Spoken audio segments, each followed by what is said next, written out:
Hello everybody, it's Ben here. Thought I would take a break from recording some stuff to do something special. My favorite albums of 2010. Since the year is winding down, and everybody's doing a bit of countdown stuff, if you will, figured I would do my own. So here's what we got. Now, at number 10 was an album that I was pretty connected with when it came out in September. Yeah. And it comes from a post-punkish band from New York City, and they kind of added a new sort of element to their sound. They added a bunch of orchestral elements, a lot of horns, a lot of strings, added into their signature post-punk sound. And I feel like there were some really, really good songs in it. I feel like it dragged a little bit going towards the end, but I didn't really mind it that much because they were establishing a mood, and I feel like it worked for them. Interpol and their self-titled LP. At number 9, we have a very, very, very, very psychedelic sounding album. And it's very indebted to retro 60s, 70s psychedelic music. For that, I give them a lot of props. And this has a little bit of a story to it.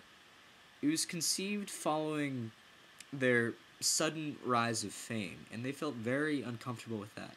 So they felt that they needed to make something more true to how they feel, something that's more natural to them. And I think that that definitely shows in this album. It's a lot more natural, a lot more relaxed. It has some sprawling moments in it too, which I really enjoyed. A bit of a surf rock influence to it too, which is interesting. I think it's a much more cohesive album than their first release, which came out in 2008. And there's just a lot of good songs to be found on it still. I still think it's very good. MGMT's, congratulations. Now, my number 8 album might come as a little bit of a shocker to some people. We'll see. It's made by a band who have a lot of success on the internet, at least, with their music videos. And it's, again, a very psychedelic album. And it's a little bit of a departure to them, at least compared to their older power poppy sound. It definitely feels more mature for them, much more calculated, much more labor was put into this album, the songwriting, and the production is incredible. Dave Fridman, fantastic producer. Anyway, there's a lot of funky Prince imitation going on in this too, which normally I'm against, but this band really pulls it off very genuinely and naturally, and it definitely helps that they have a lot of natural pop gifts going for them. So they can still write a lot of really great pop hooks amidst all this clutter of psychedelicness. Okay Go, of the blue color of the sky. Now, number 7.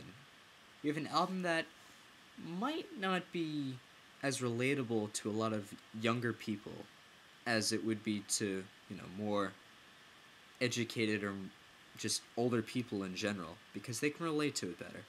And I had a little bit of trouble relating to this album at first too, but there's a lot of cathartic energy going on in this album, and it's very powerful and it's very potent. And the band has really been working on that sound for a while without much recognition, but I feel like with this album their popularity has exploded, and they're pretty prominent in the indie scene right now. And there's a lot of anxiety going on in this record, and it sounds very troubled. A lot of it dealing with themes of becoming a new father, working with the job, and just kind of settling into that lifestyle. But nonetheless, I found the songs in this to be very great, very nostalgic music, very excellent. The National, High Violet. Album number 6 is a very lonely, isolated album. which is something I really wouldn't expect coming from this band, or I should probably say band in particular. And I know that a lot of my friends that were listening to this were a bit disappointed that it's a departure from their older sound. They've got more matured, more poppy, a lot unlike their former trip hop sound. And personally, I didn't really find a problem with that.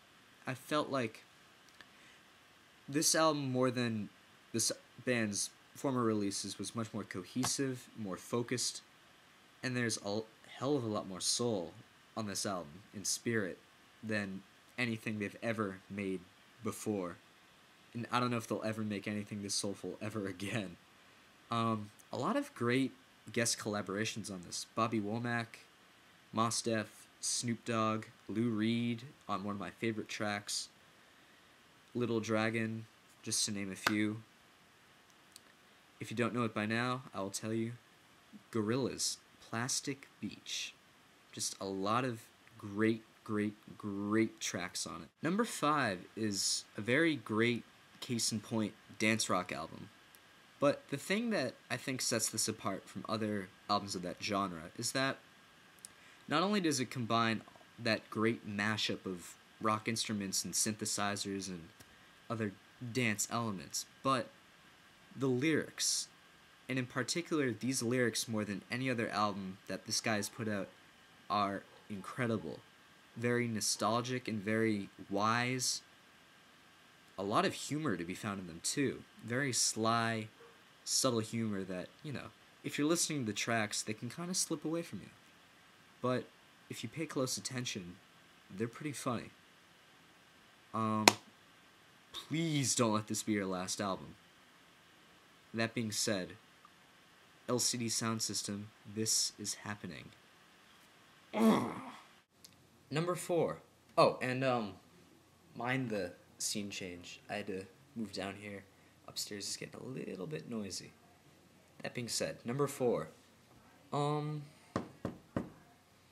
Dreamy, beautiful, melodic.